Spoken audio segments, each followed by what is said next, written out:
Welcome back again to this class on principles of polymer synthesis. In continuation of the theme of this week, we will keep talking about the design principle of chemical reactors. So, this is lecture number 24. The topic continues to be the how to design the chemical reactors and the basic principle thereof. So, we left you at the end of the last class on the concept of Levenspiel plot and how to determine the volume of CSTR for a particular conversion. So, we will start right from there in this class. So, as I told you, F A 0 by minus R A is there, this is the volume that is required to get that conversion. So, your design will tell you. So, if you want a particular conversion for that particular reaction, what is the volume of CSTR you have got to use. So, if you plot all these things and then you can get that area. So, flow rate you decide, this R A, I was telling that it is R A you have to find as a function of conversion, we will come to that in a little while.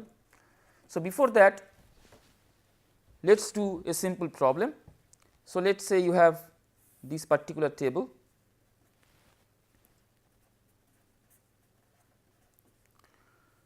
So, for all the different conversion values, your F A 0 by minus R A, this value is given 1.08, then 0.2 is 1.33, 0.4 2.05 and then 0.6, 0.7 all these values are given, okay. 3.56, 5.606 and then 0.8 it is 8. So, the question is, so this F A 0 by minus R A, F A 0 is in unit is moles per second, remember this is the molar flow rate in, and R A is basically moles per meter cube per second. Okay. So, this is in per meter cube. Now, if you, so the question is here, what is the volume of CSTR necessary, I am just writing V CSTR for a conversion of 40%. So, you find out the value of F A 0 by minus R A at that point 2.05 and then you multiply with this, because that is the area of the corresponding rectangle.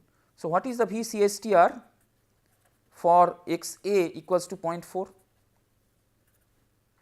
It is 2.05 into 0.4, which is nothing but 0.82 meter cube. Okay. So, that is that.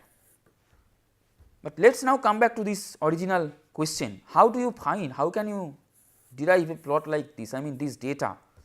In order to get that, you need to know the rate of the reaction as a function of conversion, then only with different conversion values you can have these values and then this becomes easy. So, in order to get your things right, like your rate as a function of conversion, there are different steps involved. First, you need to find the rate law. Rate law.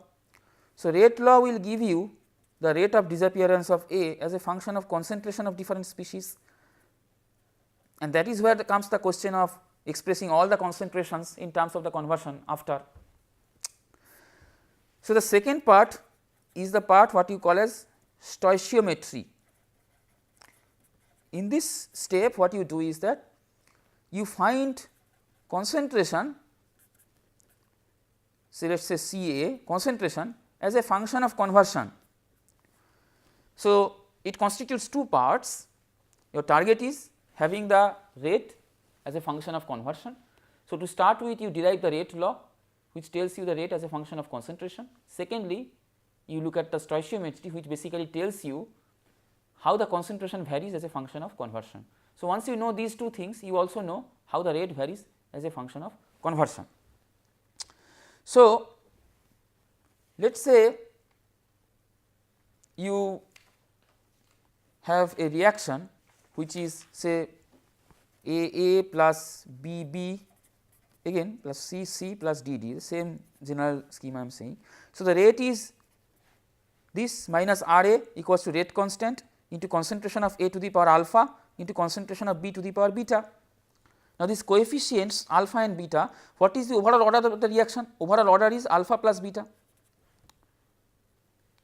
Now, if alpha equals to A and beta equals to B, then your reaction basically, so your rate law, so this is your rate law, then your rate law is basically an elementary rate law. These are some of the terminologies that you should be aware of. Okay. So, this alpha and beta will give you the order of the reaction. Now, alpha need not necessarily be equal to A, beta need not necessarily be equals to B, then the rate law is not elementary, and this the rate is experimentally determinable. So, I am going to give you a simple problem now, which will tell you how to determine the rate law to start with. As you see, we are developing things step by step. Apparently, it has nothing to do with say reactor design, but ultimately you will see this knowledge is necessary. Brick by brick only we will construct a concept. Okay. So, let us go into the problem then. Let us say we are considering a reaction 2A plus B equal to 3C plus D. Question is, you are trying to find the rate law. So, in order to find the rate law for this, what you will do is that you will vary the concentration of one of the components and keep the concentration of the other component constant, and you look at the rate. Let us say you have done 3 experiments, you have done, and in each of these experiments there are certain concentrations of A and B that you start with. The rate is, say, I do not talk about the unit here, we do not need to talk about the unit here. Let us say this is 2 molar, 1.5 molar, and then the rate you can experimentally determine 2.5 into 10 to the power minus 3, so moles per second you can say also. Now, this is 8, you can say moles per second, rate of disappearance or appearance. So, 4 into 10 to the power minus 2, you see you vary the concentration of A, you keep the concentration of B constant. This is a technique through which you can determine the order of the reaction and also the rate law ultimately. So, this is 16, 3, now you vary both, and it is 3.2 into 10 to the power minus 1. Now, rate is this Ka, so rate constant, let us say rate of disappearance of A. So, A to the power m into B to the power n.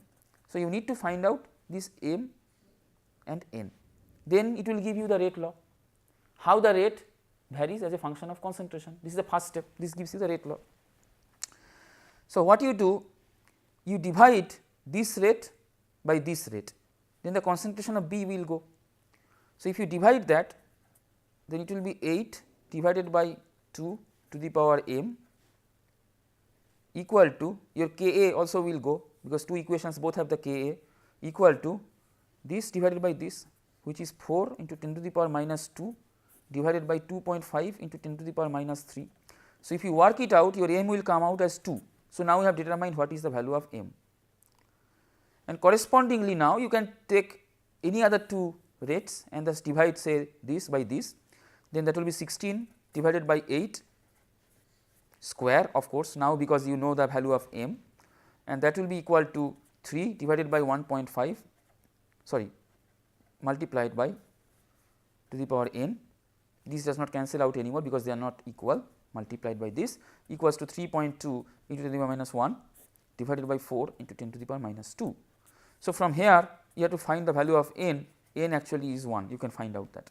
So, the rate law then becomes minus R A equals to K into A square into B. It turns out to be an elementary rate law, it need not be, but it turns out to be. So, that is a way of determining the rate law. So, you have now accomplished the first step, that means finding out the rate law, that is the rate as a function of concentration. The second step is to find out the concentration as a function of conversion, then only you have a complete picture of how the rate varies with conversion, and then you can construct this kind of table, conversion versus Fa0 by minus Ra, that table you can construct. So, this second step we call as stoichiometry.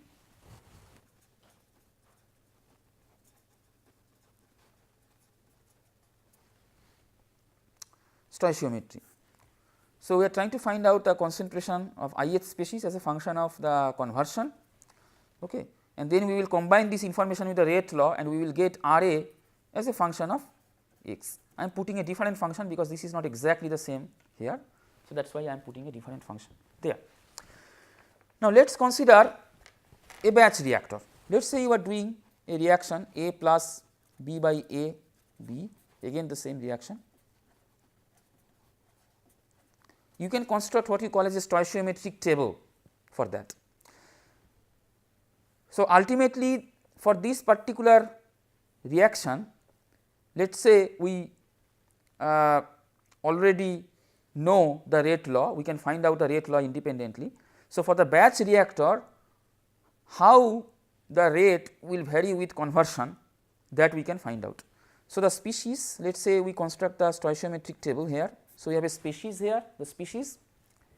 So, this is the initial concentration of the species, this is the change in the concentration in the table, and this is the remaining whatever amount is there.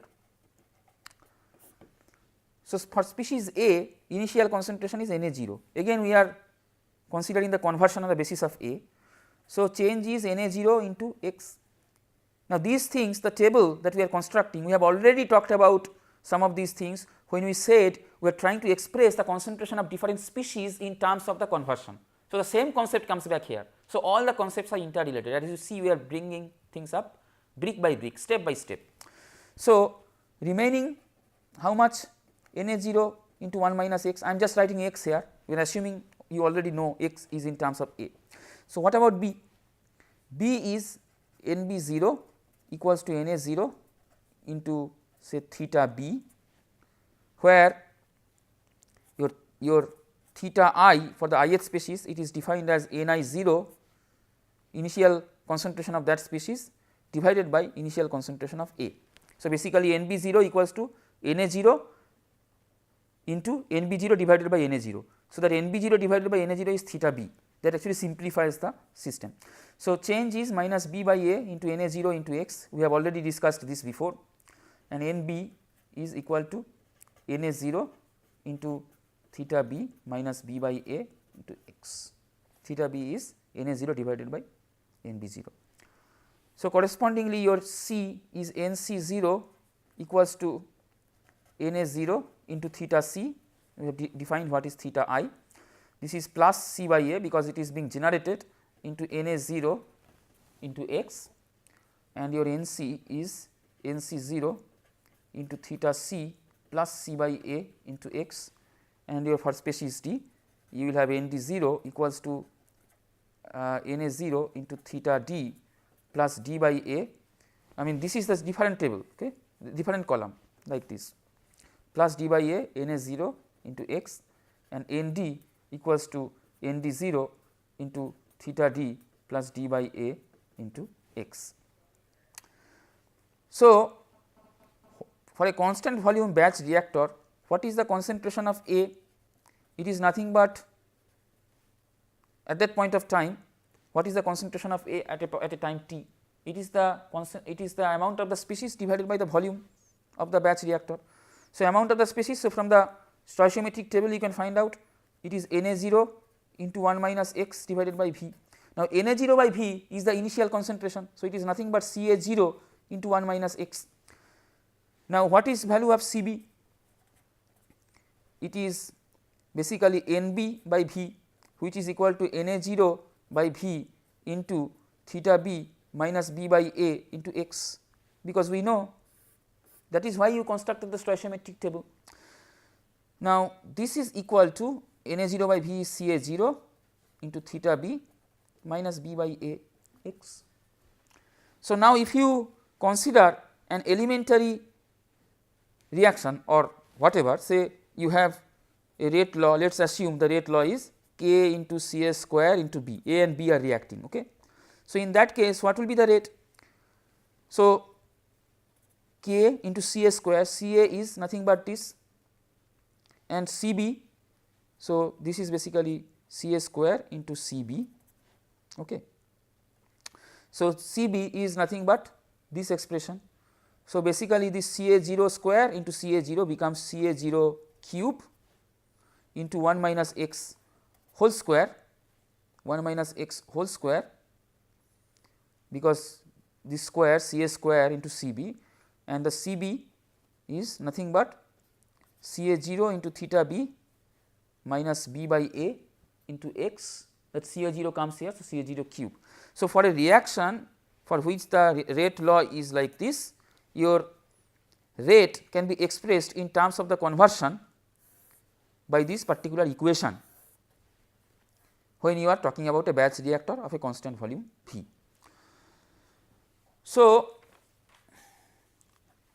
let us then work out a problem with respect to this particular equation.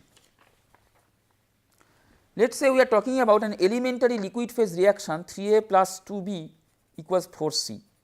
So, when we are saying, so it is an elementary liquid phase reaction, we are saying, so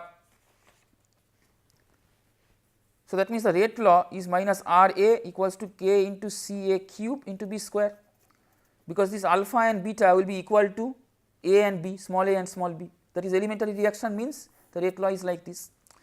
Now, the question is, you have to write the rate law in terms of conversion, write the rate law in terms of conversion. What is given is that for the batch reactor you have equal molar amount of A and B to start with, and the concentration of A to start with is 2 moles per decimeter cube, and the value of small k, the rate constant, is 0.01 decimeter cube by mole to the power 4 into 1 by S, that is the unit.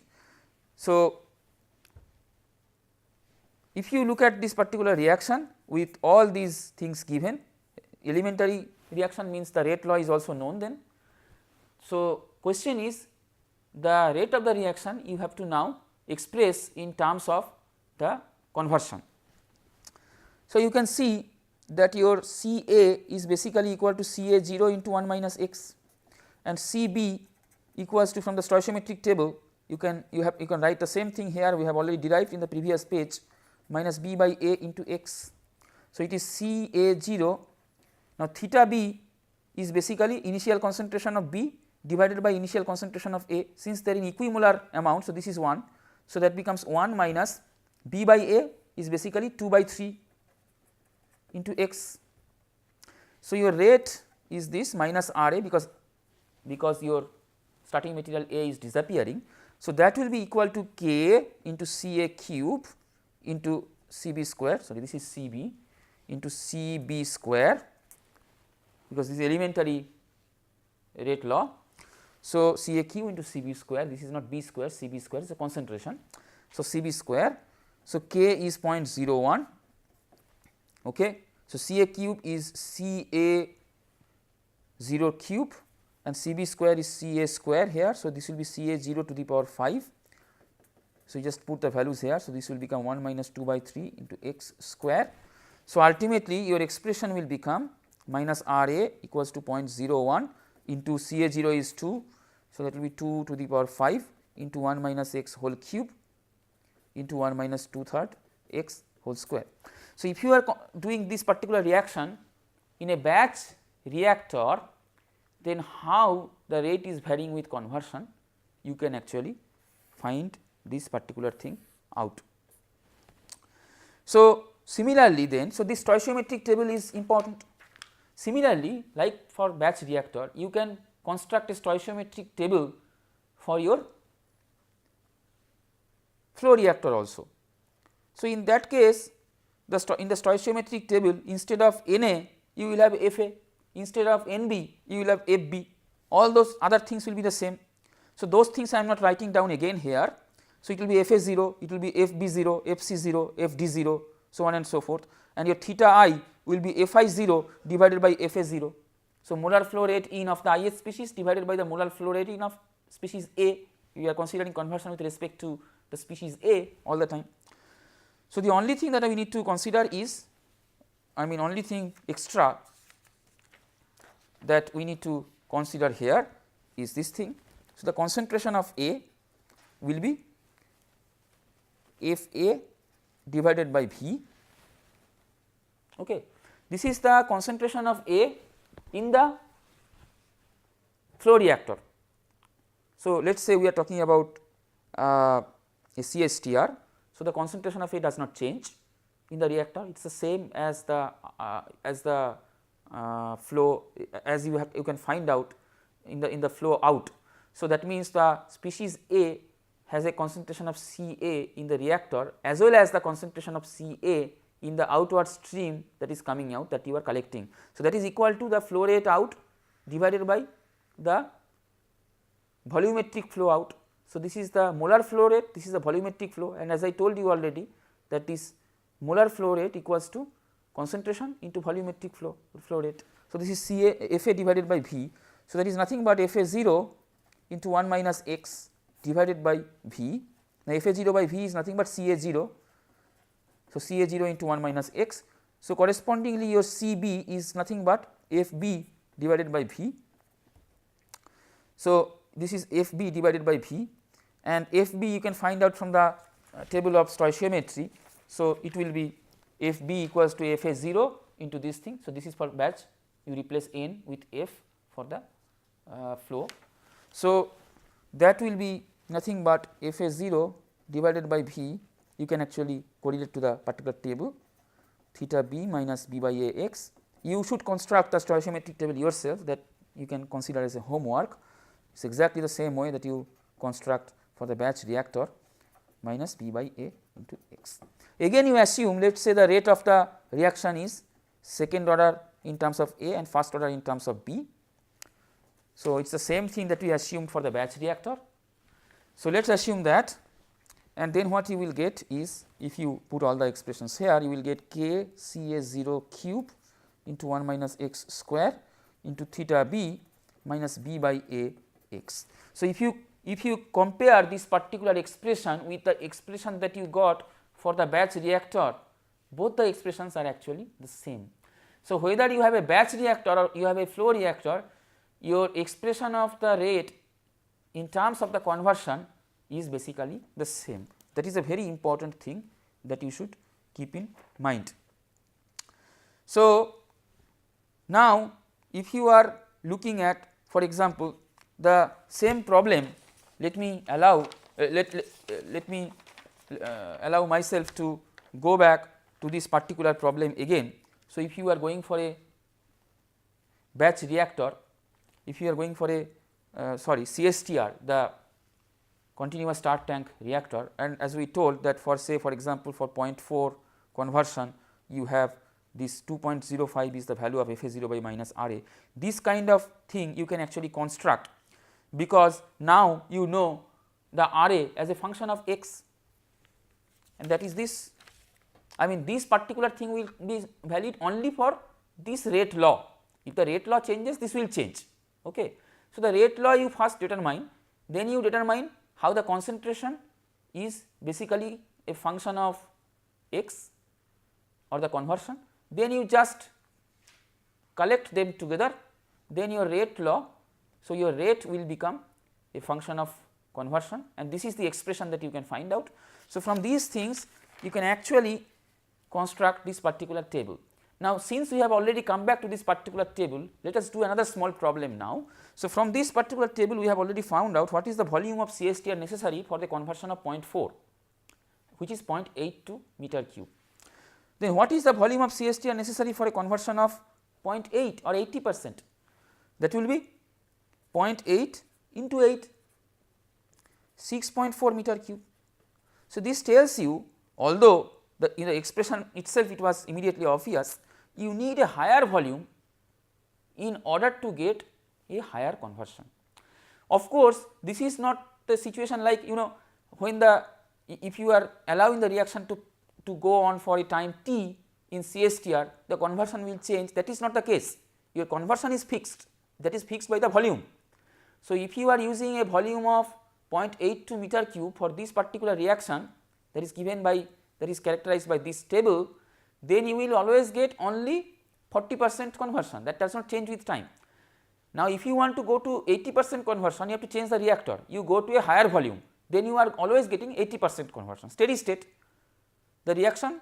So, the reactor is operating all the time and you are always getting 80% conversion, and the conversion is the same whether you are looking at the reaction mixture inside or whether you are looking at the whatever outward flow is collected. So, you are ultimately getting 80% conversion. Now, if you look at 80% conversion, in order to get that you need higher volume. Basically, if your volume is higher, the time that particular species resides in that chamber is also higher, because it has to take longer time to go out of the system. So, that is called the residence time. So, if you can increase the residence time, then your yield also will become higher. That is the overall physical significance of that you need a higher volume in order to go to higher conversion or higher yield. So, that is what we wanted to discuss as far as this is concerned. Now, the final thing that I want to discuss today is what happens if you have two CSTRs in series. Let us say you have two CSTRs in series. Okay. So, how do you draw this particular graph? I mean not the graph, the schematic, excuse me. So, you have the first CSTR, so this is CSTR 1 and this is the second CSTR, the start tank reactor, continuous start tank reactor, CSTR 2. So, this is the molar flow rate in the first one FA0, whatever is coming out from there. So, the molar flow rate out is FA1 and the conversion at this point is X1, that is the inlet stream composition for the CSTR 2. That means, for the CSTR 2 the molar flow rate is now FA1 and the conversion you started with is X1. Here the conversion you started with was 0, there was no conversion. Here already X1 conversion is there, that species we are putting here, and then the output is FA2 X2. Okay. So, for CSTR 1 write the mole balance equation, in minus out plus accumulation equals to 0. So, ultimately the mole balance equation becomes your, so FA0 minus FA1 plus generation equals to 0, because here is the accumulation, plus generation is 0. So, generation is RA1 into V1. So, let us say the rate of formation of or the reaction of A is RA1. We do not know if it is accumulating or I mean we do not know whether it is generating or destroyed. There is no accumulation, by the way, because this is a steady state, things going in, things going out, nothing is getting accumulated. That is why the concentration is not changing, that is why the rate is not changing as far as a particular CSTR is concerned. So, this is equals to 0. Now, FA1 is nothing but FA0 minus FA0 into X1. We have already talked about that, from the stoichiometric table we can find out. FA1 is FA0 minus FA0 X1. So, this is the molar rate of consumption of FA0, molar rate of consumption of A, and this is the molar rate in for A. So, this difference is basically the molar rate out for A. So, if you just put that value here, so your V1 becomes equal to FA0 divided by minus RA1 into X1. What about V2? So, if you are now considering the second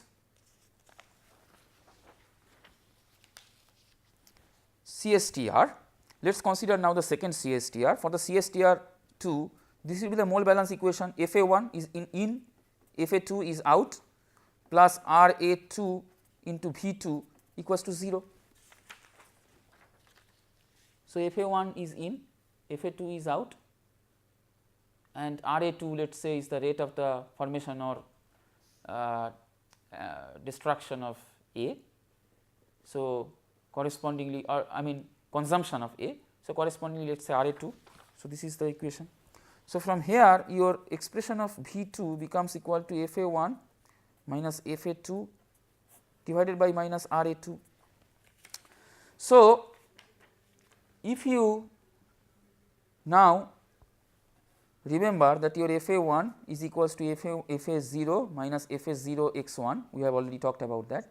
FA2 will be equal to FA0 minus FA0 X2 by the same analogy here.